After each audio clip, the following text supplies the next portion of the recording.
What is your retirement success rate? What do we mean by retirement success rate?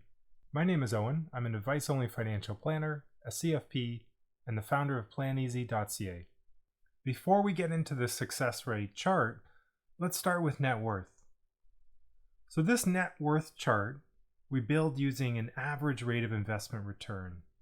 We've got the accumulation here a couple years, then we start retirement, and then we start decumulating assets, and until some point at the end of the plan where we've got a certain amount of money left over. Now this chart uses an average rate of investment return, and it makes a nice chart. It's easy to understand, it looks good, but it's not very realistic. For anybody who's been investing for a few years, they know that investment returns aren't the same year over year. You have to expect that investment returns are going to fluctuate from year to year, so using the same constant investment return for a retirement plan isn't very realistic. Instead, what we want to look at is we want to look at changes in investment return year over year. And for that, instead of a straight line assumption, we do a success rate analysis. So we take the same decumulation plan we have in retirement, but we look at it over different periods of investment returns. So here we're looking at the same retirement plan, but over different periods of historical investment returns, stock returns, bond returns, and inflation rates. And you can see here these lower lines, they represent more challenging periods for a retirement plan. They're periods like the Great Depression, high inflation of the 1970s. In these types of periods, there is a risk of running out of money in the future. This retirement plan has a success rate of 69%.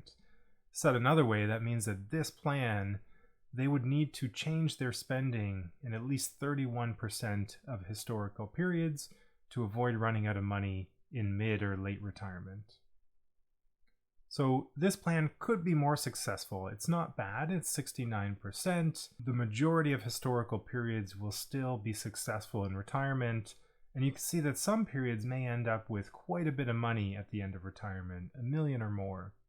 But there are some periods that run out of money, so what we want to do now is we just want to test how can we improve the success rate of this financial plan to maybe 80% or higher.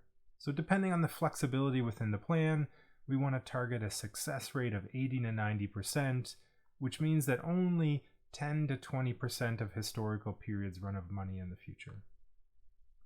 So for Sylvia and Martin's plan, we're going to go over here to expenses. And at the start of retirement at age 60, we're going to include a spending reduction of $12,000 a year. And we're going to do that until the end of the plan. And we're going to see how that affects their success rate. So right now, without the spending reduction, they have a success rate of 69%. And now when we include that spending reduction, we want to see if that improves their success rate. And it does. So that brings it up almost 20% to 87% success rate. Now, with that spending reduction, there's a much lower chance of running out of money in the future. And even if they do run out of money, it's going to be later in retirement in their early to mid 90s. Now, they could even improve their success rate further by dropping their spending, but it doesn't seem to be necessary unless they're in a very extreme period of investment returns or inflation rates. So success rate in retirement is very important because we want to test the retirement plan over different periods of historical investment returns, stock returns, bond returns, and inflation rates. And we want to understand what's the risk of running out of money, or what's the success rate of the plan? How many historical periods have money left over by the end of the plan? Thanks for watching. If you like this video, please like it and subscribe. We're coming out with new videos every week. Thanks for watching.